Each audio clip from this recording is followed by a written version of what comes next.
चंद्र ग्रहण समाप्त होते ही प्रकृति का वातावरण बदल जाता है। शास्त्रों में बताया गया है कि ग्रहण काल के दौरान वातावरण में सूक्ष्म ऊर्जा परिवर्तन होते हैं। इसलिए जैसे ही ग्रहण समाप्त हो, कुछ विशेष धार्मिक और शुद्धिकरण से जुड़े कार्य अवश्य करने चाहिए। ऐसा करने से मन शांत रहता है, घर में सकारात्मक ऊर्जा आती है और ग्रहण के संभावित दोष कम होते हैं। राधे राधे। आप देख रहे हैं भारती प्लस चैनल। आइए विस्तार से जानते हैं कि चंद्र ग्रहण समाप्त होने के बाद क्या-क्या करना चाहिए। 1. स्नान अवश्य करें। ग्रहण समाप्त होने के बाद सबसे पहला कार्य स्नान करना माना गया है। नहाने के पानी में थोड़ा सा गंगा जल मिलाएं। यदि संभव हो तो पहले साधारण जल से स्नान करें और अंत में गंगाजल मिश्रित जल से आचमन करें। स्नान के बाद साफ और धुले हुए वस्त्र धारण करें। मान्यता है कि इससे शरीर और मन दोनों की शुद्धि होती है। 2. घर और मंदिर की सफाई करें। ग्रहण काल के बाद घर की शुद्धि करना अत्यंत आवश्यक माना जाता है। घर के मंदिर की साफ सफाई करें, रसोई घर को अच्छे से धोएं और व्यवस्थित करें। पूरे घर में गंगा जल का छिड़काव करें। दरवाजे और खिड़कियां कुछ समय के लिए खोल दें ताकि ताज़ी हवा आए। ऐसा करने से नकारात्मक ऊर्जा दूर होने की मान्यता है। 3. भगवान की पूजा करें।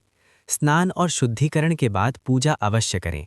अपने आराध्य देव की पूजा करें, दीपक जलाएं, धूप या अगरबत्ती दिखाएं, मंत्र जाप करें।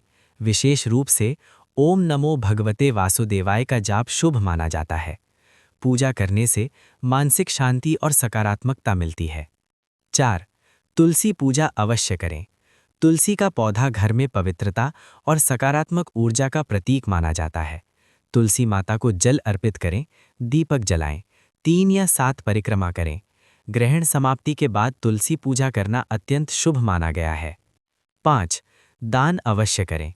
ग्रहण के बाद दान का विशेष महत्व बताया गया है। आप अपनी सामर्थ्य के अनुसार दान कर सकते हैं। अन्न, वस्त्र, धन, चावल, दूध, चीनी, आटा, सफ़ेद मिठाई। ज़रूरतमंदों को दान करने से पुण्य की प्राप्ति होती है और ग्रहण दोष शांत होने की मान्यता है। 6. गाय को भोजन कराएं। ग्रहण समाप्त होने के बाद बने भोजन में से एक रोटी निकालकर गाय को खिलाएं। यदि रात में संभव ना हो तो सुबह खिला दें। रोटी पर थोड़ा गुड़ रखकर खिलाना भी शुभ माना जाता है। ऐसा करने से ग्रहण दोष कम होने की मान्यता है। 7. ताज़ा भोजन तैयार करें।